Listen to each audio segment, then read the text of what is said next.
Okay, moving towards the next part. अभी हमने थोड़ा सा इंटरनल स्ट्रक्चर देख लिया है हार्ट का, मतलब 70-80% देख ही लिया है, तो उसको खत्म ही कर देते हैं इंटरनल स्ट्रक्चर ऑफ हार्ट को, और फिर अपन बढ़ते हैं आगे उसके पंपिंग एक्शन की तरफ।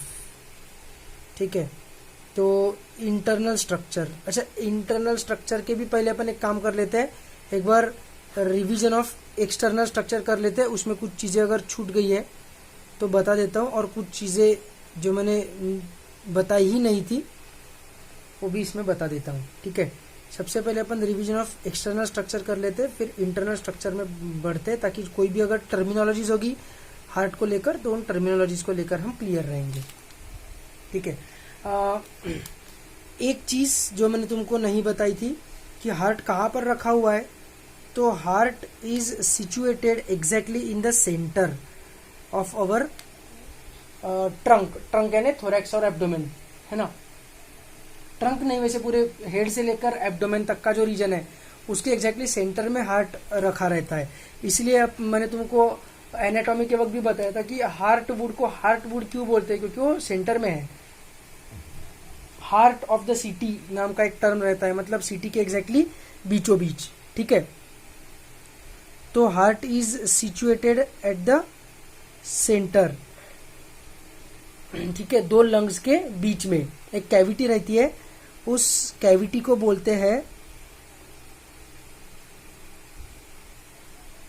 इन अ कैविटी कॉल्ड मीडियास्टेनम।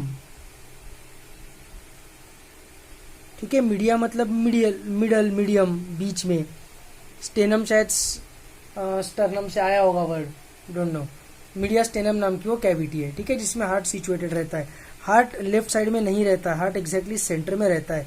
फिर अपन उसको हार्ट को लेफ्ट साइड में क्यों है, ऐसा क्यों बोलते हैं, तो अच्छा एक चीज याद रखेंगे, जैसे रूट का है ना, रूट का कैसा है, ये जमीन है, जमीन के ऊपर से ये स्टेम गई, तो ये हो गया स्टेम का एपेक्स और ये हो गया बेस, है ना।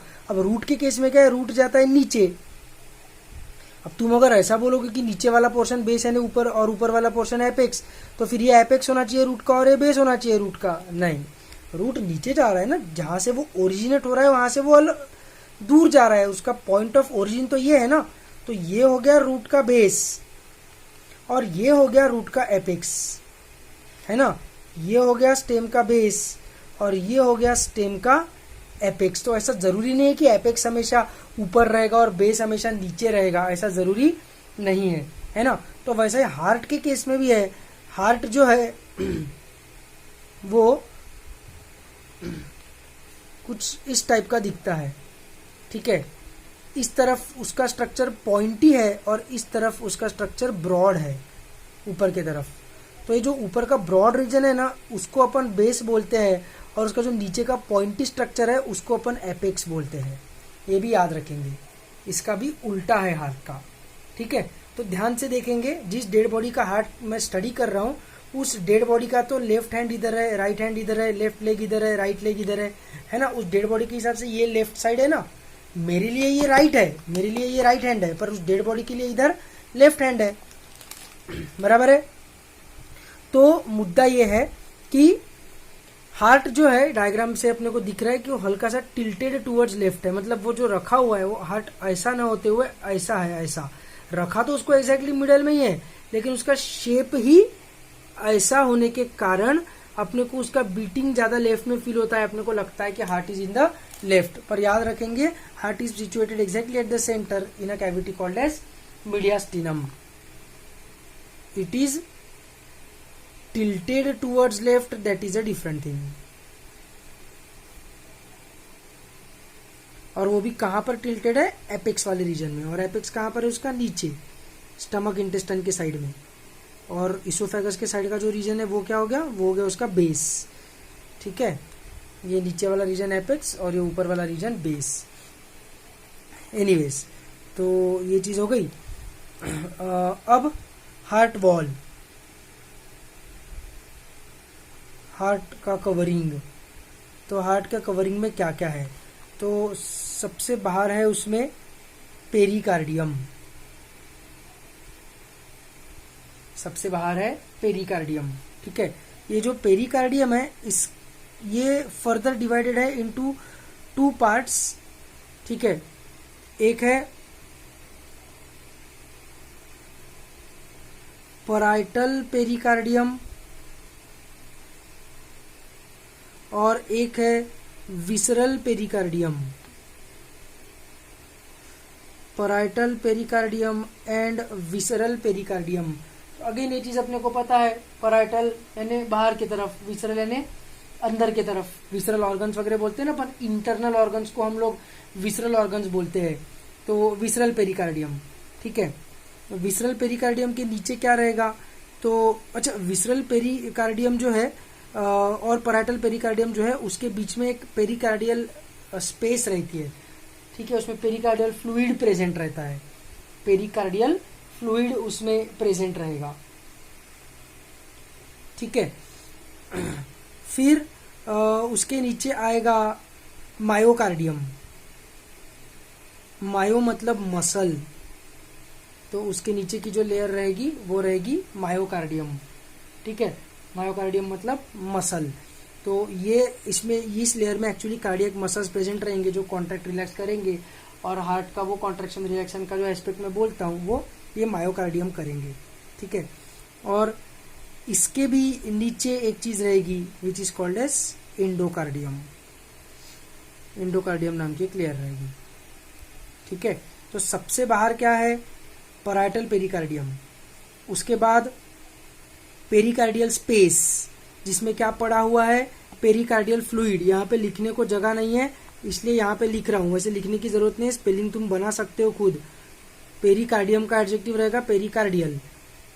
तो पेरिकार्डियल स्पेस में क्या प्रेजेंट रहेगा? पेरिकार्डियल स्पेस में प्रेजेंट रहेगा, पेरिकार्डियल स्पेस में प्रेजेंट रहेगा पेरिकार्डियल फ्लूइड। ठीक है, इधर।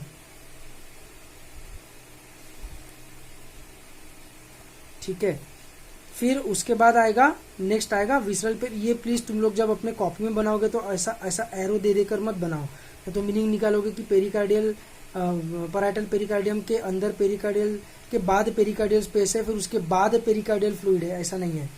इन दोनों के बीच में पेरिकार्डियल स्पेस जिसमें प्रेजेंट है पेरिकार्डियल फ्लूइड। फिर आएगा visceral pericardium. Visceral pericardium is also called as epicardium. Visceral pericardium is also called as epicardium. उसके बाद myocardium and then finally endocardium. Easy है बहुत, ज्यादा मुश्किल नहीं है, एक बार अपन देख लेते हैं। सबसे पहली सबसे बाहर की लेयर, तो सबसे बाहर की लेयर रहेगी पैराइटल पेरिकार्डियम। ठीक है, फिर उसके बाद की लेयर रहेगी visceral pericardium. Visceral pericardium is also called as epicardium. ठीक है, इनके बीच में पेरिकार्डियल स्पेस जिसमें प्रेजेंट रहेगा पेरिकार्डियल फ्लूइड। उसके नीचे की लेयर क्या रहेगी? उसके नीचे की लेयर रहेगी मायोकार्डियम, और सबसे नीचे की जो लेयर है उसको हम बोलेंगे एंडोकार्डियम। ठीक है, तो अपने को मतलब इस मायोकार्डियम से है क्योंकि यही कॉन्ट्रैक्ट होने वाला है, यही रिलैक्स होने वाला है। हार्ट का जो फंक्शनिंग है वो इन कार्डियक मसल्स के कारण, मायो मतलब मसल, तो कार्डियक मसल वाली जो लेयर है दैट इज मायोकार्डियम, वो अपने लिए फंक्शनिंग के हिसाब से सबसे इम्पोर्टेंट वही है। ठीक है, ये एक चीज हो गई। फिर और कुछ एक्सटर्नल स्ट्रक्चर में, ठीक है, एक और चीज एक्सटर्नल स्ट्रक्चर में कि फीटल स्टेज में क्या होता है। In fetal stage pulmonary artery, ठीक है, which is also called as pulmonary trunk,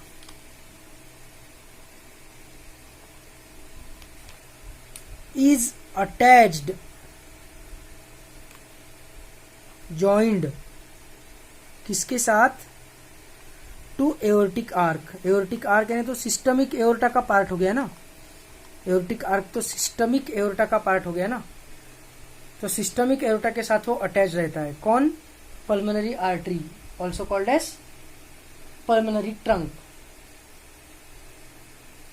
ठीक है, तो ये पल्मोनरी आर्टरी या पल्मोनरी ट्रंक सिस्टमिक एरोटा। देखो पल्मोनरी आर्टरी तो पल्मोनरी यानी हार्ट और लंग, आर्टरी यानी अवे फ्रॉम हार्ट, तो ये हार्ट से लंग की तरफ जा रहा है, मतलब इसमें तो डीऑक्सीजनेटेड ब्लड है। वेरेज एओर्टिक आर्क किसका पार्ट है? सिस्टमिक एओर्टा का। सिस्टमिक एओर्टा में क्या रहेगा? ऑक्सीजनेटेड ब्लड रहेगा। हार्ट से टिश्यूज के पास तो ऑक्सीजनेटेड ब्लड ही जाएगा ना, तो वो दोनों अगर ज्वाइन होगा एक दूसरे को तो ऑक्सीजनेटेड और डीऑक्सीजनेटेड ब्लड का तो एक्सचेंज हो जाएगा, है ना। अब फीटल स्टेज में क्या उतना प्रॉब्लम नहीं होता है, क्योंकि फीटल स्टेज में जो ऑक्सीजनेशन डीऑक्सीजनेशन करते हैं वो मदर की बॉडी ही करके देती है, और वो एक आर्किटेक्चरल चीज है कि हार्ट तैयार होते वक्त कुछ समय के लिए बस फीटल स्टेज में रहता है, बट अडल्ट्स में वो जो प्रेजेंट है, एक सेकंड ना, अडल्ट्स में वो चीज गायब हो जाती है, पर ये जो अटैचमेंट है फीटल स्टेज में,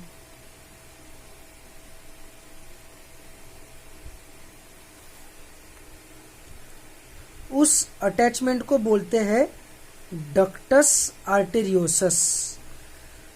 ductus arteriosus, it is called ductus arteriosus. In adults क्यों? वैसे तो न्यूबॉर्न बेबी में भी, मतलब बस फीटल स्टेज खत्म हो जाना चाहिए, दैट्स इट। फीटल स्टेज जैसे ही खत्म हो गया तो न्यूबॉर्न बेबी रहे या अडल्ट रहे, जो भी है, न्यूबॉर्न बेबी में, अडल्ट्स में क्या होगा? This ductus arteriosus will be closed, मतलब वो जो कनेक्शन था डीऑक्सीजनेटेड और ऑक्सीजनेटेड के ब्लड के बीच का, डीऑक्सीजनेटेड और ऑक्सीजनेटेड ब्लड के बीच का जो कनेक्शन था, which was called as ductus arteriosus, कहां पर कनेक्ट कर रहा था वो डीऑक्सीजनेटेड ब्लड को ऑक्सीजनेटेड ब्लड से? तो पल्मोनरी ट्रंक और एओर्टिक आर्क को कनेक्ट कर रहा था एक दूसरे के साथ, जिसको अपन बोल रहे थे डक्टस आर्टेरियोसस।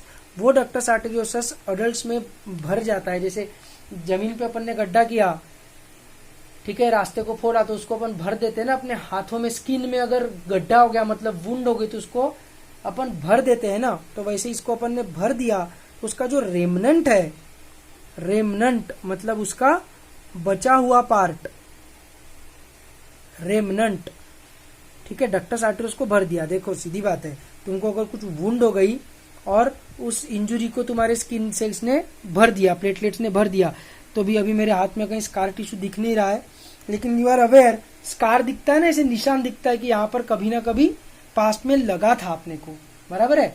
अगर हमने रास्ते में गड्ढा किया कुछ पाइपलाइन चेंज करने के लिए, कुछ वायर वगैरह जो नीचे अंडरग्राउंड रहते हैं उसके कुछ रिपेयरिंग के लिए गड्ढे को, रास्ते को फोड़ा, तो उतना रिपेयरिंग होने के बाद जब उस रास्ते को वापस भर दिया जाता है तो समझ में आता है कि नहीं कि ये रास्ता यहाँ पर कुछ दिन पहले फोड़ा गया था करके, पूरा पहले से नहीं हो जाता, उस उतने पोर्शन का कलर अलग दिखता है, उतना पोर्शन थोड़ा एलिवेटेड दिखता है ना। अपनी स्किन की वूंड रहे या रास्ते का भरला रहे, या फिर तुमने दीवार में कोई गड्ढा कर दिया किसी रीजन से और फिर बाद में उस गड्ढे को भरा, तो समझ में आता है कि यहाँ पर इसको फोड़ के बाद में इसको रीमेड किया गया, उसका रेमनेंट बचा हुआ पोर्शन उसका थोड़ा सा अपने को दिखता है, जैसे इंजुरी में वुंड में स्कार होता है वैसे। तो वैसे ही डक्टस आर्टेरियोसस को तो अपन भर देते हैं, लेकिन अपने को समझ में आ जाता है अडल्ट का हार्ट देख के भी कि फीटल स्टेज में यहाँ पर कनेक्शन प्रेजेंट था। तो अडल्ट में जो अपने को इसका रेमनेंट दिखता है ना, उस रेमनेंट को बोलते हैं लिगामेंटम आर्टेरियोजम। उस रेमनेंट को बोलते हैं लिगामेंटम आर्टेरियोजम, ठीक है, लिगामेंटम आर्टेरियोजम। तो फीटल स्टेज में जो दिखेगा वो डक्टस आर्टेरियोसस, वेयरएज उसका जो रेमनेंट अपने को अडल्ट स्टेज में दिखेगा वो रहेगा ligamentum आर्टेरियोसम।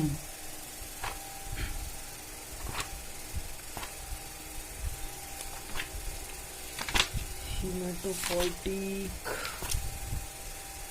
the heart, just give me 1 minute, not even 1 minute, उससे भी कम ही, थोड़ा सा बस समय दो मेरे को।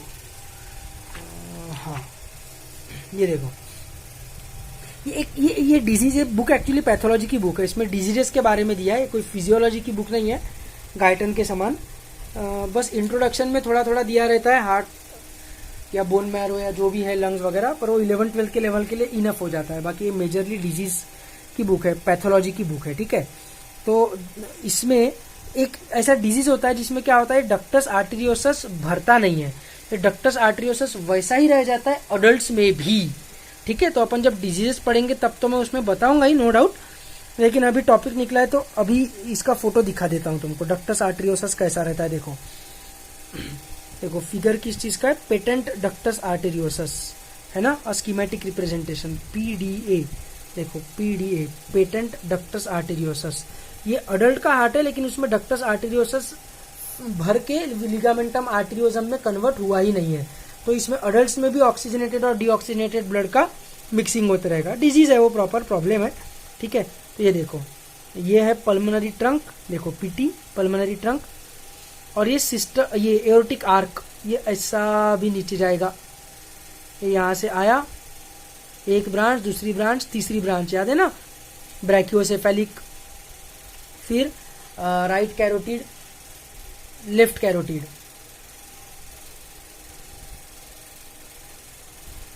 सॉरी, ये ब्रैकियोसेफेलिक रहेगा। क्या गड़बड़ हो रही है, नहीं, ये बराबर है, ये ब्रैकियोसेफेलिक, ये राइट कैरोटिड, और इधर से फिर एक और लेफ्ट सबक्लेवियन निकलती है। फिर ये जो ब्रैकियोसेफेलिक है, इससे एक राइट सबक्लेवियन और एक राइट कैरोटिड आर्टरी ऐसे ऊपर जाती है, ये वाली फर्दर और 2 ब्रांचेस हो जाते हैं, याद आ रहा है ना। तो 1 2 तीसरा वाला यहाँ पर दिखाया नहीं है। फिर ये एओर्टा यहाँ से ऐसा झुक के नीचे जाएगा, तो ये ऐसा आर्क बना रहा है, तो this is the aortic arch. तो ये एओर्टिक आर्क और पल्मोनरी ट्रंक कनेक्टेड है एक दूसरे को, this is called as ductus arteriosus. Adults में ये नहीं रहना चाहिए, लेकिन अनफॉर्चुनेटली कुछ कुछ पेशेंट्स में रह जाता है।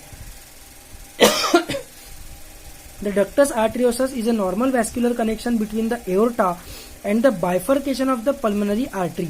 Bifurcation मतलब ऐसा डिवाइड होना, डिवाइड होगा ना, एक राइट लंग में जाएगा, एक लेफ्ट लंग में जाएगा। Normally the ductus closes functionally within the first और सेकंड डे ऑफ लाइफ, मतलब पैदा होने के बाद पहले या दूसरे दिन वो क्लोज होता है। न्यू बॉर्न बेबी में रहेगा, इसका मतलब 1-2 दिन के बाद क्लोज होगा। Its persistence even after 3 months of age is considered abnormal.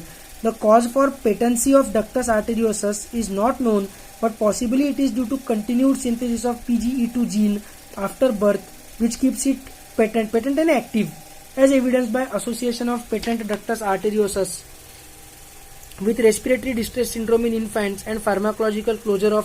ठीक है, इतना सब अपने को नहीं देखना है।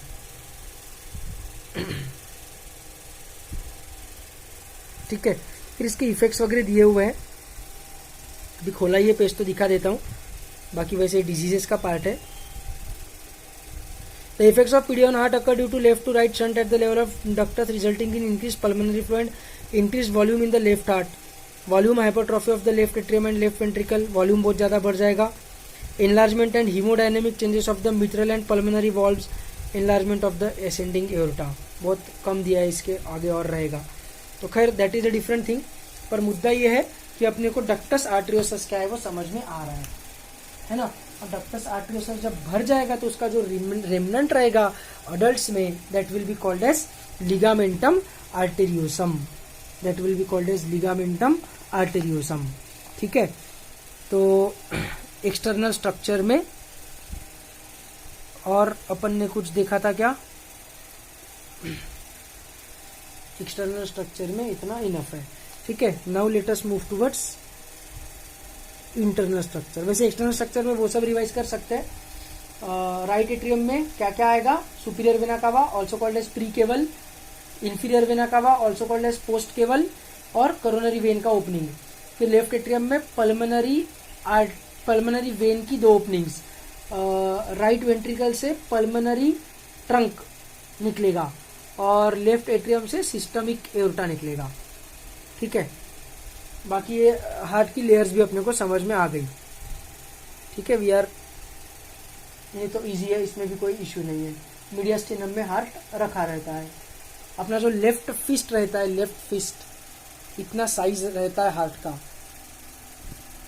ऐसा बहुत ही कॉमन इंफॉर्मेशन है कि लेफ्ट फिस्ट के जितना रहता है हार्ट का साइज, ठीक है। Anyways, so let us move towards internal structure of heart.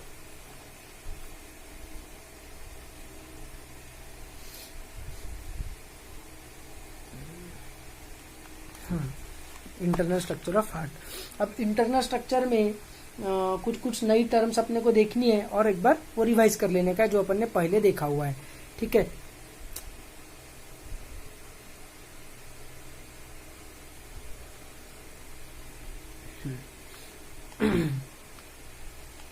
तो इंटरनल स्ट्रक्चर में सबसे पहली चीज बता देता हूं, दैट इज अपन ने एवी वॉल्व्स तो देखे ही है ना, एवी वॉल्व्स। इसमें एवी वॉल्व्स में लेफ्ट साइड वाला जो वॉल्व रहता है उसका नाम है बाइकस्पीड, है ना। और राइट साइड का जो वॉल्व रहता है राइट एट्रियम और राइट वेंट्रिकल के बीच में, एट्रियोवेंट्रिकुलर वॉल्व है ना, उसका नाम है ट्राइकस्पीड, ठीक है। Bicuspid valve and tricuspid valve. तो ये बाइकस्पीड वॉल्व और ट्राइकस्पीड वॉल्व की एक चीज रहती है कि देखो, मैंने तुमको क्या बताया था कि ब्लड जब एट्रिया से वेंट्रिकल की तरफ जाएगा, मतलब वो ऊपर से नीचे प्रेशर अप्लाई करेगा वॉल्व के ऊपर, तो वॉल्व खुल जाएगा, है ना। जैसे अपना दरवाजा रहता है, जनरली दरवाजा अंदर की तरफ खुलता है, तो अपन ने अगर बाहर से अनटिल एंड अनलेस कड़ी न लगी हुई हो दरवाजे की, तो अपन ने बाहर से दरवाजे के ऊपर प्रेशर लगाया, मतलब दरवाजे को धक्का दिया, तो दरवाजा खुल जाएगा अंदर की तरफ, है ना। पर अपन ने अंदर से कितना भी धक्का दिया दरवाजे को, तो उल्टा वो और बंद होते जाएगा, खुलेगा तो बिल्कुल भी नहीं, बराबर। तो वैसे ही इनका भी है बाइकस्पीड ट्राइकस्पीड वॉल्व का। इनको नीचे से ऊपर की तरफ अगर अपन ने धक्का दिया, मतलब अपन ने वेंट्रिकल्स से एट्रिया की तरफ धक्का दिया, तो उल्टा वो वॉल्व्स बंद हो जाएंगे, खुलना तो दूर की बात है, उल्टा वो और बंद हो जाएंगे वॉल्व्स, है ना। तो बेसिकली वो ब्लड फ्लो को प्रिवेंट करेगा वेंट्रिकल से एट्रिया में जाने को। वेंट्रिकल से एट्रिया में ब्लड को जाने नहीं देगा, तो वेंट्रिकल्स ने कॉन्ट्रैक्ट किया तो ऑफ कोर्स ब्लड एट्रिया में नहीं जा पाएगा, वॉल्व बंद हो जाएंगे। लेकिन यार इसमें प्रॉब्लम ऐसा है कि एक लिमिट तक ही ऐसा पॉसिबल है ना। बहुत ज़्यादा प्रेशर अगर अप्लाई हो गया तो हो सकता है वॉल्व डैमेज हो जाए, वो वॉल्व टूट जाए, ऐसा हो सकता है। अगर अपन ने बहुत ही जोर से दरवाजे को धक्का दिया तो दरवाजा टूट भी सकता है ना, बराबर है। अब ऐसा हार्ट में होना पॉसिबल तो नहीं है, क्योंकि हार्ट में कितना प्रेशर अप्लाई होगा वो तो ऑफकोर्स लिमिटेड ही रहेगा। लेकिन कार्डियोवैस्कुलर एक्सरसाइज के वक्त जब अपन स्प्रिंटिंग कर रहे हैं, बहुत स्पीड से रनिंग कर रहे हैं, जब अपना हार्ट बीट बहुत फास्ट हो जाता है, कॉन्ट्रैक्शन बढ़ जाता है वेंट्रिकल का, उस टाइम पे ऐसा हो सकता है कभी एक आधे बार। तो अपने को क्या उन वॉल्व्स को प्रोटेक्शन देके रखना ज़रूरी है ताकि वो वॉल्व्स डिस्ट्रॉय ना हो, इसलिए अपने को उनको क्या प्रोटेक्ट करके रखना ज़रूरी है, बराबर है। तो ये जो वॉल्व्स रहती है बाइकस्पीड एंड ट्राइकस्पीड वॉल्व्स, ठीक है, एवी वॉल्व्स, इन वॉल्व्स को पैपिलरी मसल्स पकड़ के रखते हैं, ठीक है। Papillary muscles give support to these valves और उनको support the AV valves and prevent their overturn, मतलब उनको उल्टा उस तरफ खुल जाने से रोकते हैं, ठीक है। बहुत ज़्यादा प्रेशर अप्लाई होगा तो ऐसा हो सकता है, तो उसको पैपिलरी मसल्स उसको प्रिवेंट करते हैं, ठीक है। इनका ओवरटर्निंग, उनको डिस्ट्रॉय होने से, उनको उस तरफ, उनको टूट जाने से, एट्रिया की तरफ खुल जाने से उनको प्रिवेंट करते हैं। पैपिलरी मसल्स उसको इस तरफ वेंट्रिकल्स की तरफ खींच के रखते हैं, ठीक है। बट पैपिलरी मसल जो इसको अटैच्ड है, मतलब ऐसा एट्रियम है, एट्रियम छोड़ो, ऐसा वेंट्रिकल है, इधर इधर वॉल्व है, ट्राइकस्पिड वॉल्व या बाइकस्पिड वॉल्व, जो भी वॉल्व है। इसको पैपिलरी मसल्स ऐसा इधर खींच के रखेंगे ताकि ये इधर ही खुल सकेगा, उस तरफ नहीं जा पाएगा। लेकिन पैपिलरी मसल्स ऐसे लटकते थोड़ी रहेंगे इधर से, बाइकस्पिड वॉल्व से निकलकर, ट्राइकस्पिड वॉल्व से निकलकर, उनको कहीं अटैच होना पड़ेगा ना, तभी तो वो पकड़ के रख पाएंगे वॉल्व को। तो जो पैपिलरी मसल्स है वो ऐसे वेंट्रिकल्स की जो दीवारें हैं, वेंट्रिकल्स का जो सरफेस है उसको अटैच हो जाते हैं पैपिलरी मसल्स।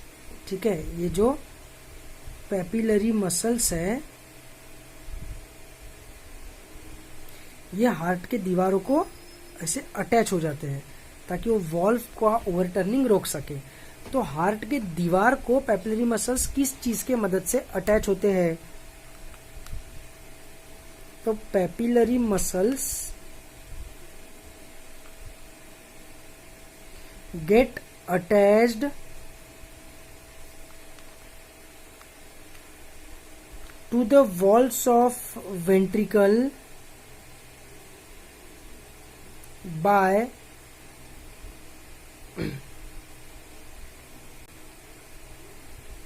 chordae टेंडिने। याद रखना, इजी है यार। अपन ने क्या बोला था, क्यों इजी है बताता हूं। अपन ने क्या बोला था कि बोन और बोन के बीच का अटैचमेंट मतलब लिगामेंट, और बोन और मसल के बीच का अटैचमेंट मतलब टेंडन्स, है ना। तो यहाँ पर बोन तो नहीं है खैर, लेकिन मसल्स तो है ना, तो अटैचमेंट का काम टेंडन्स करेंगे। और कॉर्ड मतलब रस्सी, रस्सी समान स्ट्रक्चर को कॉर्ड बोला जाता है ना। तो कॉर्डे टेंडिने क्या सिंपल है, जो पैपिलरी मसल्स को अटैच करके रखेंगे हार्ट के वॉल से, ताकि उनका वॉल्व जो है हार्ट का वो ओवरटर्न ना हो जाए। क्या सिंपल चीज है। ठीक है, एक तो ये। दूसरा, the internal surface of ventricles.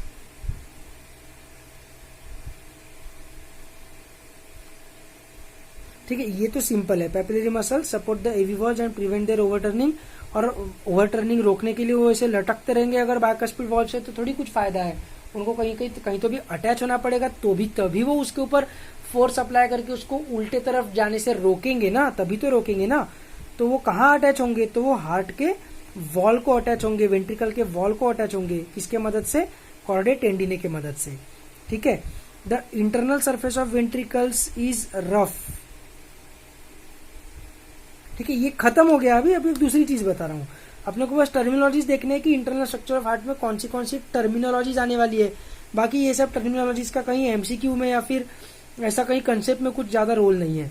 एक बार का पैपिलरी मसल के ऊपर तो भी क्वेश्चन आ सकता है। जो 4th पॉइंट बता रहा हूं मैं, तो एकदम ही फालतू चीज है, इसके ऊपर कोई कंसेप्ट बेस्ड क्वेश्चन बन भी नहीं सकता। बस टर्मिनोलॉजीज पता रहनी चाहिए, इसलिए बता रहा हूँ। ठीक है, the internal surface of ventricles is rough. ठीक है, जैसा स्टमक का भी जो इंटरनल सरफेस रहता है वो स्मूथ नहीं रहता है, उबड़ खाबड़ रहता है, ऊपर नीचे रहता है, ऐसा रहता है। उसको अपन गैस्ट्रिक रगे बोलते हैं, RUGAE, gastric rugae. Gastric is the stomach. Intestine का भी सरफेस सीधा नहीं रहता है, इंटेस्टाइन में विलाय रहते हैं। लार्ज इंटेस्टाइन का अंदर का सरफेस भी स्मूथ नहीं रहता है, वो भी उबड़ खाबड़ रहता है। लार्ज इंटेस्टाइन के उबड़ खाबड़ रीजन को अपन हॉस्ट्रा बोलते हैं। वैसे ही वेंट्रिकल्स का भी अंदर का सरफेस रफ रहता है, वो भी स्मूथ नहीं रहता है। उसको अपन कॉलमने कार्ने बोलते हैं।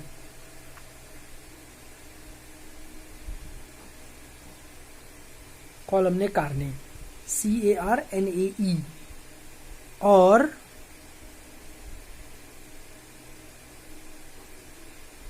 ट्रेबिक्यूली कार्ने, कॉलमने कार्ने और ट्रेबिक्यूले कार्ने। कोई पॉइंट नहीं है इस चीज का। इसके ऊपर क्वेश्चन आया भी तो ऐसा रट्टा वाला ही क्वेश्चन आएगा कि the internal surface of ventricles, the rough surface of ventricles present internally is called as option A rugae, option 2 haustra, option 3 columnae carneae, option 4 none of the above, या कुछ भी डाल देंगे। ठीक है, समझ में आ रहा है। ऐसा डेटा बेस्ड क्वेश्चन ही बन सकता है, इसमें कंसेप्ट एज सच कुछ नहीं है। इसका रीजन है, इवोल्यूशनरी रीजन है कि वो वैसा क्यों रहता है। रफ क्यों रहता है, स्मूथ क्यों नहीं रहता, इसका इवोल्यूशनरी रीजन 100% है, डेफिनेटली है, लेकिन वो सब आने नहीं वाला, कॉन्सेप्ट बेस्ड क्वेश्चन नहीं आएंगे, तो इसको बस ऐसे ही अपने को याद रखना है, इसमें कुछ खास चीज़ नहीं है अपने पॉइंट ऑफ व्यू से, ठीक है। और फिर इंटरनली वॉल्व्स ही है, वो तो अपन ने सब पढ़े हुई है, एक बार रिवाइज कर लेते हैं इंटरनल स्ट्रक्चर के वॉल्व्स। कौन से वॉल्व्स हमने देखे थे, तो बाइकस्पिड, ट्राइकस्पिड, है ना, left and right atrioventricular valve respectively, ठीक है। फिर सुपीरियर वेना कावा और पल्मोनरी वेन की ओपनिंग ऑब्लिक है। इंफीरियर वेना कावा की opening is protected by Eustachian valve. Coronary vein की opening is guarded by thebesian valve. और systemic aorta and pulmonary trunk की जो ओपनिंग है it is guarded by semilunar valves. तो ये भी इंटरनल स्ट्रक्चर के अंदर ही आ जाएगा, ठीक है। तो कॉलमने कार्ने भी हो गया, और मतलब उसकी जो दीवारें हैं ऑल्सो कॉल्ड एज ट्रेबिक्यूली कार्ने, और वॉल्स भी समझ में आ गई, पैपिलरी मसल्स जो एवी वॉल्स को, सभी वॉल्स को नहीं है, सिर्फ एवी वॉल्स को अटैच करते हैं, और उनका दूसरा एंड हार्ट के दीवार को अटैच रहता है विद द हेल्प ऑफ कॉर्डे टेंडिने, ठीक है। तो with this our internal structure of heart is complete. अरे हाँ, एक चीज रह गई, गजब की चीज, अच्छा हुआ याद आ गया। जैसे डक्टस आर्टेरियोसस है ना, वैसे एक और चीज है कि फीटल स्टेज में क्या होता है, right and left atria, right and left atria are connected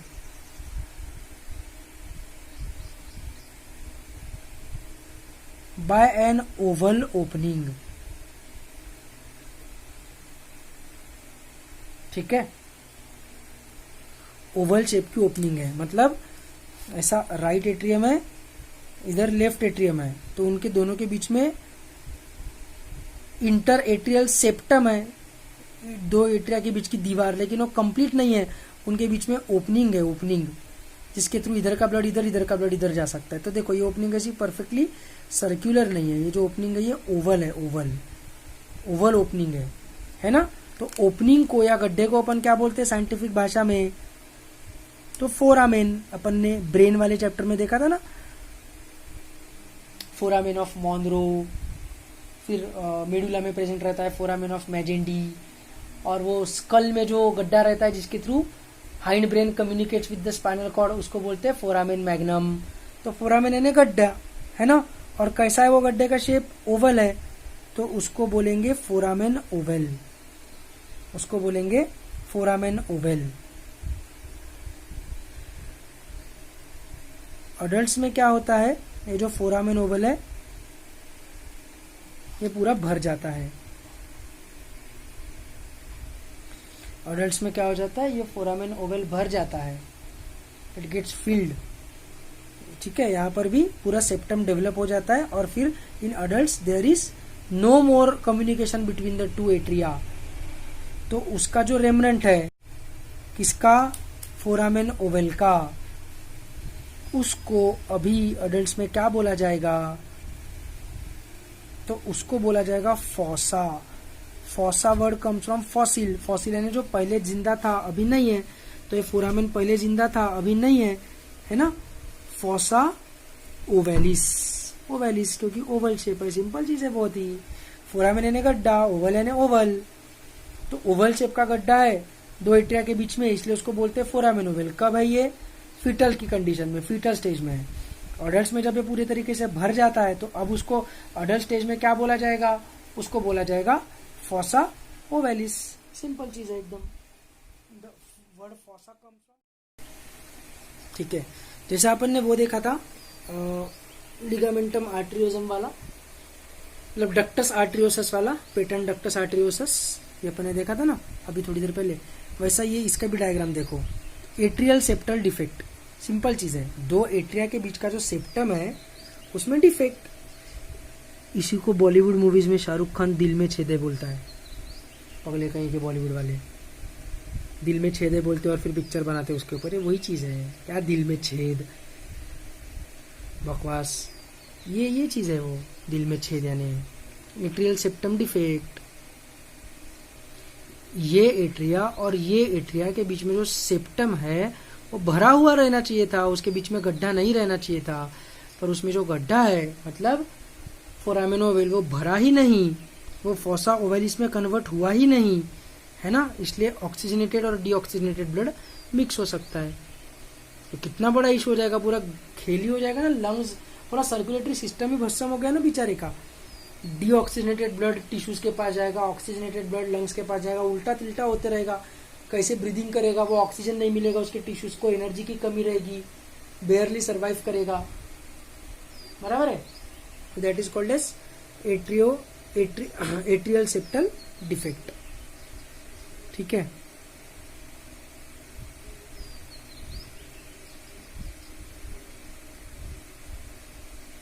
तीन प्रकार है इसके, उसमें से अपने को इसी से मतलब है, फोसा ओवलिस टाइप और ऑस्टियम सेकेंडम टाइप। ये भी छोड़ दो। Fossa ovalis is the most common form comprising about 90% cases of atrial septal defect. That's it. ठीक है।